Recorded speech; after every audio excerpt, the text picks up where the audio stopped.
Welcome to the Gyrl podcast. I'm Kyra Mitchell Lewis, and thank you all for joining. Hope you all are doing well. I hope you're having a fabulous week and a good Thursday. We're heading to the weekend. I don't know about you, but I get really excited about Friday Junior around here, like just one step closer. All right, today we'll be taking our fiscally fabulous conversation to a next step. And Misty Lynch, who is a certified planner, will be here to join us to talk about demystifying your dollars and ways you can set tools and practices in place to help you feel more confident managing your finances. Misty helps high-achieving women and families confidently handle their finances using investment management, financial planning, and coaching strategies that meet their needs. Misty, who also hosts the unscripted reality show Heartbroke and the weekly podcast Demystifying Money, is a personal finance expert and a resource for media outlets including the New York Times, Cosmopolitan, CNBC, CNN, and many others. So stay tuned. I'll be right back. Welcome back to the Gyrl podcast. I'm Kyra. All right. I'm so excited to welcome Misty into the podcast. Welcome, Misty. Thank you so much for having me today. Awesome. Well, why don't we get started with you telling the audience listening or watching who you are and what you do? Sure. My name's Misty Lynch. I'm a certified financial planner and investment advisor.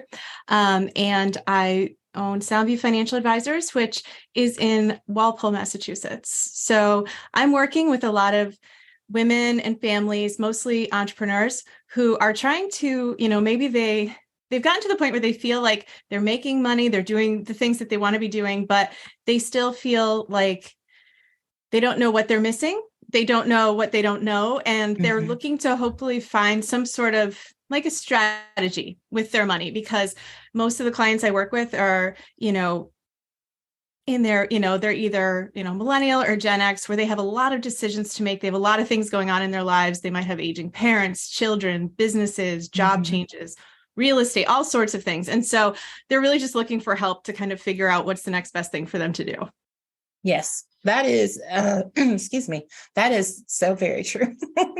All those things you mentioned, I feel like there's so much of that, like people continuously just trying to figure out, because like you think about, I think you mentioned like changing jobs. And I feel like every time, just personally, like when I move to different job, then you're thinking about like, your 401k and investments there and where do I move them? Do I move them? What do I do? And those are just like real questions that I think people have all the time. Yeah, no, they do. And a lot of times I'll talk to somebody and they might have changed jobs a few times and they'll be like, I think I have some money over there. I think I have some over here. But when they were starting, they were looking at the new salary and they were focusing on that change usually. And then that first 30 days goes by really quickly where they're doing all their benefits and they're learning that there's so much stress. There's so much going on at that point in time that sometimes they forget about what are all those other things. And then it's just important to just kind of gather all of that, because it's so important for their financial health to really understand where all their money is and what it's doing. But we tend to get very busy at this time in our lives. Yes. And I mean, even just you mentioning, your work with entrepreneurs and just helping people to have the information, because a lot of times you just don't know what you don't know. Yeah, no. And my parents were entrepreneurs. So this was kind of why I always leaned in this direction. They, in the early 80s, they had a lot of business. My father was making good money. My mother didn't work really for him or at all. And then all of a sudden a recession in the early 90s shifted his entire business. And so we moved. He had to learn like a new line of business. And I don't think anybody explains to entrepreneurs that sometimes like there's no development team to go train. Like it's you've got to figure out how to do things. If you can't outsource it, this is all on you. And sometimes you go to those really slow, dark times when you're trying to figure out what's next. And and so there was so much going on and I just felt like financial stress and anxiety every day. I didn't really know what was going on, but I felt something. was different. Our life was different. We lived in a smaller place. We had to move. My mom was very upset a lot and crying. And my father looked like he was reading all the time. And he wasn't, it was work. It was different though. And so I kind of understood like there's a lot of things that are cool and amazing about being an entrepreneur that a lot of people see, but they don't see all of it. Right. And so I want to help people with that financial side, because I think if you know how to prepare in the really good times, you can get through those longer, slower periods better without having to go back to a 9-to-5 job or give up on the business itself. Right. I love that. But I think too, we're going to start this conversation or continue is just even with some of the basics, right? So imagine, obviously, you're an entrepreneur, but I mean, in order for you to understand financial planning for your business, you have to start with yourself first. Definitely. It's all personal. And that's one of the things that I'll talk to some people about, even if they're just considering it and they want to know, like, is this even a possibility? Is this something I could do? Or they have a side hustle that's starting to bring it in. A lot of people lately are talking about passive income, side hustle. And I'm like, okay, we need to figure out the income and the basics first to see how much it costs to be you in a normal day, a normal month. And then figure out how much you actually need, because we tend to tie what we are, what we should be making to what someone's been willing to pay us. And so we might say, well, I make 30,000 or 60 or 100. And then we just stay there, but we might not realize like, well, how much are you spending? How much do you want to spend? What do you want your life to look like in the next year or the next 10 years? And so those aren't questions. And so we tend to just repeat the same behavior over and over again. We do the same things every single day. And for some people, that's means they're taking on a lot more debt and they're not sure, how much they have, or until like the credit card's limit is hit and they stop you. And then some people I see are saving a lot of money because they're afraid to spend it. Right. And so it's really interesting to kind of just get curious about what do you like to spend money on? What is your current bills? What is your current fixed expenses? And then we can look at, okay, what are some things you'd like to bring back into your life? And COVID kind of was helpful to see, like, people stop judging themselves so much. Before they'd say, I'm traveling all this time, spending so much money. They still kind of beat themselves up about food, I've noticed, but they'll say like, oh, my takeout budget is this or that. But it really, it just was a good time to reflect, because we weren't allowed to do some of the things that we wanted to do. Right. So it's like, hey, what are you okay with not bringing back, and what do you can't wait to get back to? Right. When it comes to spending, and just kind of be a little bit more objective. Yeah. So speaking of saving, when should people look to invest money versus saving money? So I think both are important. And I think you can do both at the same time. And I actually recommend that to some people. Some people say I shouldn't invest any money until I have no debt and I'm able to save. But I think that investing is kind of a long-term gain. So I don't know too many people that were able to just save their way to like $1 million or retirement. Those longer term goals that you have, I think investments they're critical. We need our money to be working. We need our money to be out there growing, kind of off to the side, for those future goals, even if you have to start very small, or with, maybe your company does a 401k match where you can do up to that and have them put money into for those longer expensive goals, like eventually retirement. And most people, even if you love what you do, most people will retire at some point because they have to. Because they're forced to, or, a lot of things change in people's lives where they're not in control of when they actually stop working. So that's out there. And I think that's invested. You have to invest for that, or for some other goals. I think like college funding, things like that are expensive, big goals that you have some time for. Investments can be very helpful because you could do more with less. Now, when it comes to saving, I think that everybody should have, an emergency fund. If you can save, a few $100s to start, that's fantastic. If you can get to $1,000, that's great. And then eventually, if you know your budget and can think about what is a few months of expenses for you, and have that saved in like a high yield savings account, not tied to the checking account where you could just slide it into your account when you're at the register somewhere, but like somewhere that's, earning interest and kind of very, it's accessible, but not like, you're not going to think about it every day. That'll keep you from having longer, more expensive mistakes. Like when I was growing up, we didn't have an emergency fund. We didn't have savings at all. So if something happened, like say there was a leak in the kitchen or something broke, like the washer and dryer, that meant we couldn't just fix it. Like an emergency fund, then you just go take that money and you fix it and then you move on with your life. Instead, we'd have to then go to the laundromat. We'd have to get the quarters. We were spending more time to do certain things. And so the emergency fund is kind of just there to help you out of those situations that kind of it's stressful and it's a lot of thinking you have to do when you're trying to manage money and there's nothing saved to help you out. Yes. Yeah. It's definitely just that real life, just the real life moments. Yeah. Yep. And they're going to happen. So I know this is a question that I think a lot of people ask when they're related to money and savings, checking accounts, when they're in relationships. Yep. What are your thoughts on, having combined checking accounts with a spouse or a partner? Yeah. So I think that, every couple's different, but it is important to kind of understand like what your ultimate goals are together. Because I think if you do have goals that are combined, sometimes working together can be very helpful, very powerful, and keep things moving quicker. For me personally, my husband and I, we got married kind of late he was, in his 30s.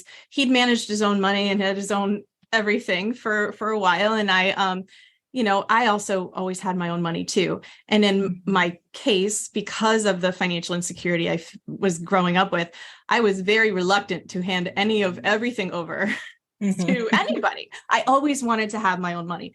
And that's just a comfort thing for me. I feel very stressed when I don't have an idea of what's going on or access to it. And he's a wonderful guy. Like there's no stressor for you, but it's just the way I am. So what we did is we ended up having our own savings accounts, our own checking accounts, and our joint checking account and savings. And so what we do is we look at our monthly bills together with the house, with the children, activities and things like that. And we've committed to putting a certain amount and it's a big amount, it's most of our money goes into that joint account, but then there's still something left where if I want to go get my hair done, I don't have to justify to him that it's worth it because he might say that's like 5 times what I pay. That's not a good financial investment, where I might disagree. And it keeps us from kind of judging what's a good expense or a bad expense. In my relationship, it works. A lot of couples that I see have kind of a similar setup where it's like a hybrid, depending on when they, when they met. And then some people I know have combined everything and have gotten burned when the relationship ends. And so I don't know if I don't think that's why the relationship ended. And some people will say, oh, you have to fully commit. And, that's the thing. But yeah, I really do feel like sometimes it doesn't benefit women so much to have no control over the finances. I've just never seen it happen that way. Yeah. I have seen a lot of women say, I had no idea what was going on with the money. I had no idea how much debt we were in. I had no idea how much I had saved. I was saving way less than him. I was earning way less. And then all of a sudden they're on their own. Yeah. They don't know where to get the money from. So I'm a big fan of having some autonomy with your spending, but also for the big goals, working together can be really effective. It can be really powerful if you want to, as a team, save up for a vacation, save up for a trip, save up for this. If you got 2 people doing it together with the same commitment, you just get there faster. Yes. Oh no, I think that's great. And I definitely agree with that. I mean, that's the way my husband and I came into our marriage. And it wasn't a big to do like, oh, I need to know. No, it's like, we've got accounts together and then we've got separate accounts. Yeah. And what you do in your separate account is what you do. And like you said, I mean, I get my hair done and buy clothes and do those things. My husband loves sneakers. He has like a whole wall of like Jordans and he loves them. And some of them never get worn. And I think it's crazy how I think I could sell them on Poshmark and probably get the money back pretty quickly, but he likes it. And who am I to say that that's exactly like, yeah. It's just, it's like, I don't want to be his mom. Yeah. He's contributed to the house fund. So, there you go. I mean, yeah, I think people have to, it gives it, like you said, it still gives people like a sense of freedom of like having their own money. And to your earlier point, like if you did grow up and you didn't really have financial security, you are like, I don't know about that. Like, I'm going to put all my money here. And then maybe what happens if you go out and blow it? I mean, even though that's not probably going to happen. It's not going to happen. But also some of us have had to give money away, or if we earn money and then someone takes it, we might have a little bit of scarcity to kind of work through when it comes to that. And so I recognize it. And I just know, like, you know what, this makes me feel a little bit more comfortable, but I'm okay saying that to him in a way that has nothing to do with him. Mm-hmm. It has everything to do with just the fact that I like to, be able to even open up an app and look at it. It's okay. We're okay. Those days where you feel stressed or anxious and just feel like, all right, it's still there. Yeah. So how can people, because if we're thinking about like single couples relationships, like how can people get comfortable with creating a monthly budget? Yeah. So I think that this is something that I've noticed a lot of studies saying how people are just so reluctant to even look at what they owe and how much is coming in and out.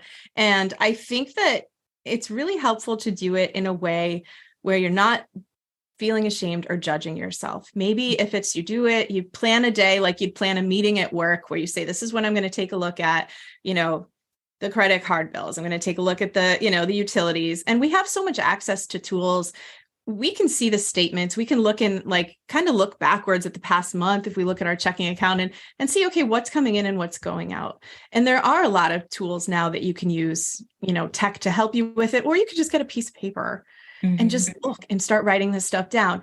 Don't judge yourself while you do it, because that's the thing I see a lot. People say, like, I'm bad with money. I'm bad with debt. I have bad debt. I have this. And that's just going to make you want to stay further away from it, which is going to prevent you from making any progress going forward. I've talked to women in their 60s who were like, we kind of finally looked at this stuff. And then, she talks to me a few months later and she's like, my credit score went up to like 700. Like the first time, she was so proud of herself. But you can change at any point and just start. So I would just get very detailed about what exactly you are making, what's coming in, and then what's going out on a regular basis. And then you could take a look at all those things. Look in your phone at your subscriptions. Look at all the things that it's just silently leaving your bank account and you don't know it's there. It's never been easier to part with your money than it is today, thanks to technology and tapping and one-click shopping. So see what's actually going on and then say, okay, if you notice anything that you don't mind paying for, like it's your favorite, like one subscription you have that you love it, you use it all the time. Great. That's definitely going to stay. But there's going to be a few things that you might see and say, like, okay, that's a lot. I didn't realize I was spending so much here. And then what you can do is either decide ahead of time how much you want to spend the next month, going forward, and saying, like, okay, I'm going to try to do this. And how will that work? And some people use cash. Some people set notifications on budgeting apps, so when you're getting close. And some people just kind of are more mindful as they make decisions ahead of time. And then there might be some things that you're like, I never use that. And you cancel it. And then you redirect that money somewhere else. Because if you're not watching that streaming service anymore, or you paid for this app and it's about to renew, and you're like, oh, I just used that to edit like 3 photos and it's going to be another $50 next week, cancel it and move on. Those are all great decisions you can make with your money, because it's so easy to forget, like, what exactly we're doing, what we signed up for. And so, it's just kind of not judging yourself looking backwards, but looking forward and saying, like, okay, I tend to go out to eat on Friday and Saturday nights.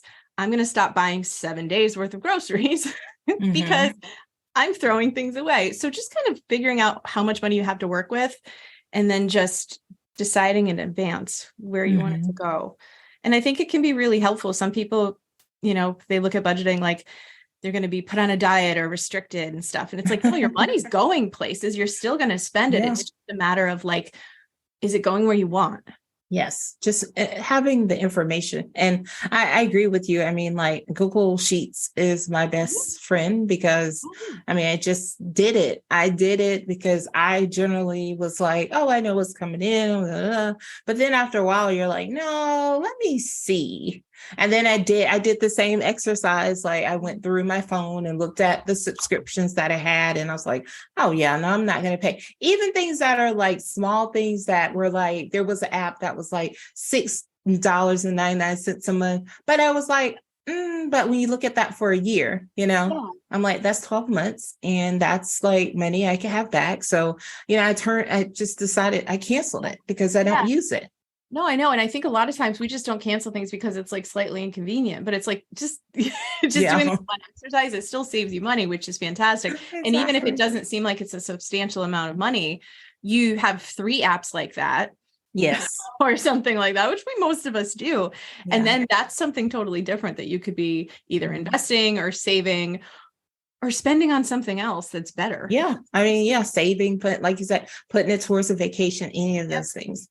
Yeah, I think that's definitely like so important is to just have the information Yeah. because I think that sort of lends itself to people gaining more confidence as it relates to their finances. Because right now, a lot of people, like you said, a lot of people just don't want to know. Like they just kind of keep floating through this like day to day of like they don't know where the money's going somewhere, like you said, but just kind of being like, I mean, it comes out. Yeah. No, and I feel like that's and it's been interesting too, because a lot of people are saying, like, I don't understand. I feel like there's just no money here, but they're still thinking back to like what they planned to spend on groceries and transportation and food and stuff like 2 years ago, but it's gotten more expensive. And Mhm. so now you could say, no, you're not doing anything different. It just costs more. Yeah. So like you have to kind of check those numbers to make sure that they're still like, because you could say, oh, for our family, we spend $800 a month on groceries, but maybe it's been closer to like 250 a week lately because of the increases in prices. Mhm. And so your budget is off and it's going to feel like the money's just gone. And so it's really important for people to just not to feel bad about it, but just that awareness. It's helpful because I think like the credit card companies and the banks, like they want us to stay in debt. Mhm. So like it's benefiting somebody for us to kind of put our heads in the sand. It's not Yeah, us. for sure. How do you know when you're on the right track financially? I think that's something that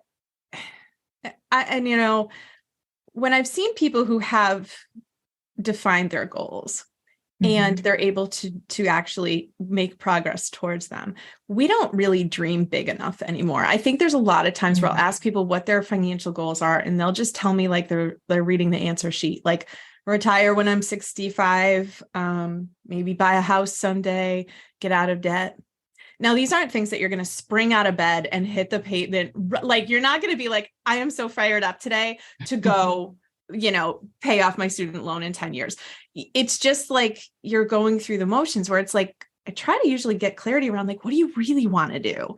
And like, why 65? Like poking holes at some of these things to be like, Mhm. and then some people will tell me like, I'd really love to, some client I knew wanted to help senior dogs. He loved like, think of like, foster dogs and stuff like that. And Mhm. that was just one of those things where I was like, okay, let's do that. Like, let's put some time and effort to that. Or I'd love to go back to school for this. Or I like when they really start to kind of think about those things that Mhm. really like light them up to talk about, Right. then we can start to put some money behind those things that seem like a dream or never going to happen.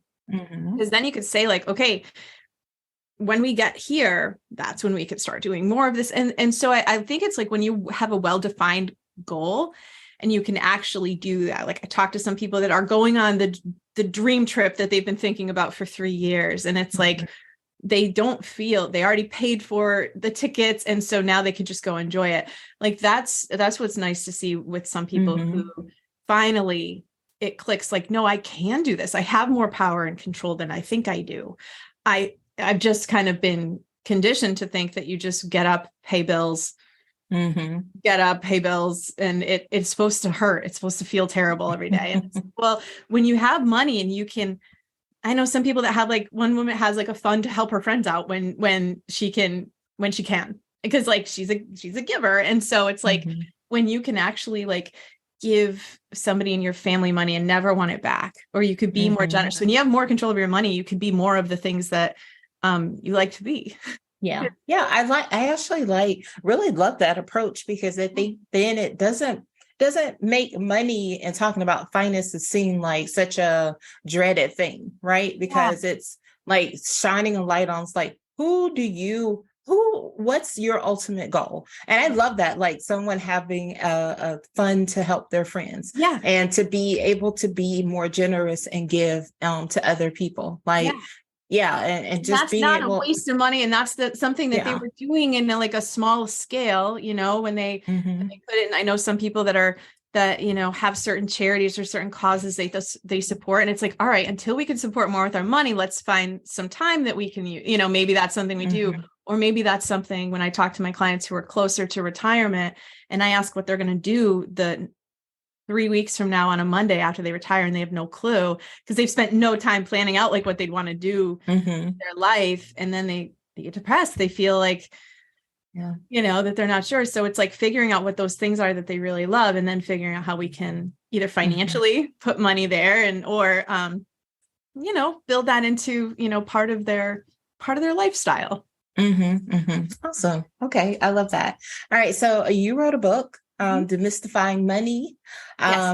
So let's talk about some of the key themes in that book. So I think you talk about like, and you mentioned this earlier, which I think is really good because you've experienced this, like questioning your current beliefs about money. I wrote the book because I was finding, I was a, financial planner since 2011, but in 2020, I got certified as a life coach because my clients were not asking me about like their portfolio returns or, adding alpha to this. It was they wanted to feel different. And every decision we make, whether it's financial, emotional, it's because we want to feel different. And so when I was thinking about how they were spending money, what they were doing with it, why they were feeling so anxious and stressed, even people who were financially on paper doing great, they still all felt that way. So I think it's important to kind of think about why we think the way we think. And I have a lot of beliefs too. Like when I was 1 to 10, I had money. And so it wasn't stressful. So I had a very strange perspective about money that most people have. If you're born into poverty, it's very hard to like, I saw like a glimpse of what life was like. And then what it changed into, and I was like, no, that was me. Because we make a lot of like our mindset between like the first 7 years of our lives, we were like, we absorb a lot of things. And for a while, then I decided, that I didn't like rich people. I thought they thought they were better than me. And like those thoughts are very dangerous because then it's like, it's very hard to become something that you don't like. So, like if you're trying to be good with your finances and then you're like secretly judging everybody who has more than you, or you're, it's very hard for your brain to get there. And our brain doesn't understand sarcasm. If you're saying all the time, like, I'm a failure, I'm never going to have you're going to prove yourself right. Our brains don't want to be happy. They want to be right. So if you make bad financial decisions and that's just something that you've repeated, the next time a decision comes up, you're going to probably make the wrong choice because it's the way we think. And so I wanted to kind of write the book to kind of bring up some of those thoughts, like things about like, how we can use, setting healthy boundaries or time management to help us do better financially, because it's a lot of times I'll hear people say like, I don't have time to do anything more, or somebody, I have to give my kids money, or they have no, financial boundaries around their money. And that's their energy too, that's feeling depleted. And, if they feel taken for granted, it's really hard to then, stand up for yourself or kind of take control of your situation. So I wanted to just address some of those things, even before you get to the investing and saving part. That's important. But if you are convinced that people who have money are bad and greedy, like you're going to have a lot more trouble getting to be the person who has money and can be generous and kind. Right.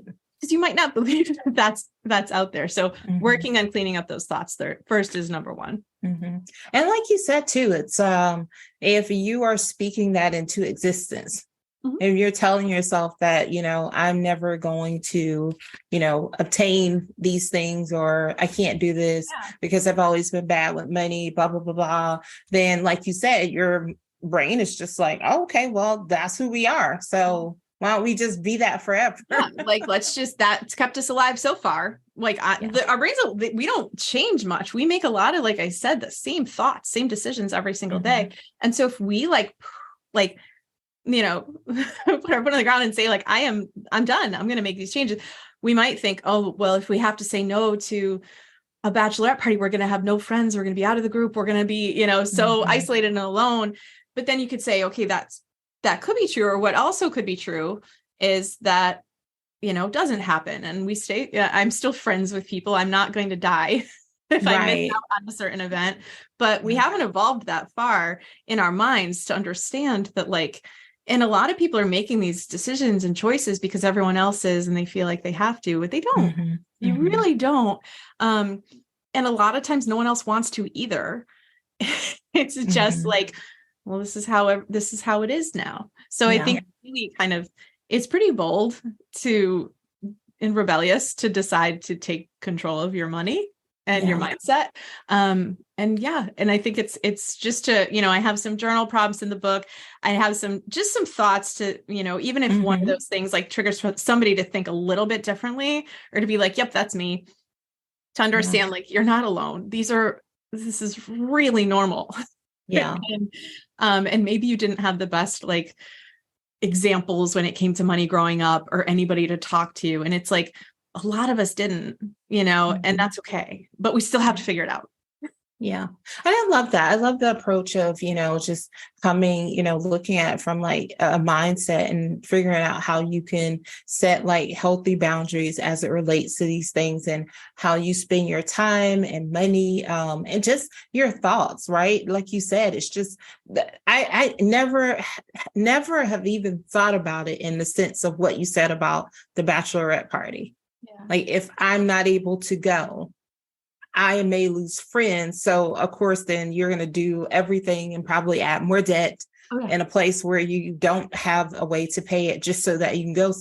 But it's so interesting that the mind, those would be the thoughts. It's actually thinking if we're kicked out of because we used to have to be in groups to survive. We needed safety. And it's we're still thinking there's a saber-toothed tiger outside of the cave and we have to and that doesn't exist anymore in our modern society. But in our brains though, it's still very scary to think about upsetting the group or actually isolating ourselves intentionally. It feels unsafe. Yeah. But we have to be reasonable. And for somebody to actually speak up, and I've talked to some people who've become that friend that said, I know we used to always do this for the holidays or whatever, but I'm trying to pay off my debt. I'm trying to start a business. I'm trying to save up. Can we do X instead? And bringing up another idea. And, there's a lot of other people that feel that same exact way that are oh yeah, I'd love to do something that's a little bit more low key or less expensive. It's just being the person who's okay to bring it up, right? Because everyone's going to think I'm broke. Everyone's going to think they probably are too. Yeah. Yeah. Everybody. Yeah. I don't know. And I've been that friend a lot. I have a lot of times, I have a lot of, people that I'll just, get together with at breakfast and going out to dinner and stuff is 10, but I love breakfast. So I'll just be oh, can we meet for that? And sometimes it's fun, but it's also and then you spend $20 versus $200. And it's exactly. I mean, it's just kind of, and sometimes you could just suggest another idea, but some of these events are getting really, really expensive. Yeah. Okay. Misty, will you tell the audience how they could work with you about some of your programs? Yeah, sure. So my website's mistylynch.com. So that's where you can find, I have a podcast there. I talk to some business owners about how they make how they make a living and kind of about their financial stories. Also, I hosted Heartbroke, which is a show on YouTube and Million Stories Media, where I sit with couples and we talk about their finances. So you mentioned how people can save or if they should have joint. So we kind of went deep with some of these, 10 couples who were having extreme financial stress. And so you could watch episodes of that show as well. And then it links over to my website at Soundview Financial Advisors for financial planning and investing, if you're ready for that sort of help. Awesome. All right. So we're going to shift into 3 things with Misty. I'm going to ask you 3 questions, help the audience get to know you a little bit better. One is a 2-parter. How do you start and how do you end your day? All right. So I start my day usually with a 100-pound Rottweiler in my face, ready for her breakfast and walk. And so that's kind of, it's funny. I was traveling the other day and my dog wasn't there to wake me up and it made me sad. So yeah, I usually start with my pets. And then if it's a day that I've decided I do kind of plan out my days. Like I mentioned with time management, a lot of times, like if I say, okay, I want to exercise Monday, Wednesday, Friday, I'll put it into my Google Calendar. Like it's my boss telling me what to do. And there's a whole chapter in the book about that. So I usually wake up with the dog and then, exercise if I'm going to do that this morning, or help my kids get ready for school. Then at the end of the day, I usually kind of hang out with my husband. We'll either around 9, we'll usually watch a show together, or we'll kind of just sit and talk. But usually that's the key, the signal at the end of the day is just spend time with him. Awesome. All right. So if you're a goal or intention setter, what is one thing you set for yourself this year? So one of my goals is to be on a national television program talking about money. So one of my goals, Today Show or Good Morning America. And I actually just met the producers like 2 weeks ago. Awesome. Not to pitch them, but I met them at an event and they were there and they shared their emails and information. And they talked about how, what they think about when they're creating their topics and their shows. And so it was super interesting. So definitely one of my bigger goals this year. Love that. Love that.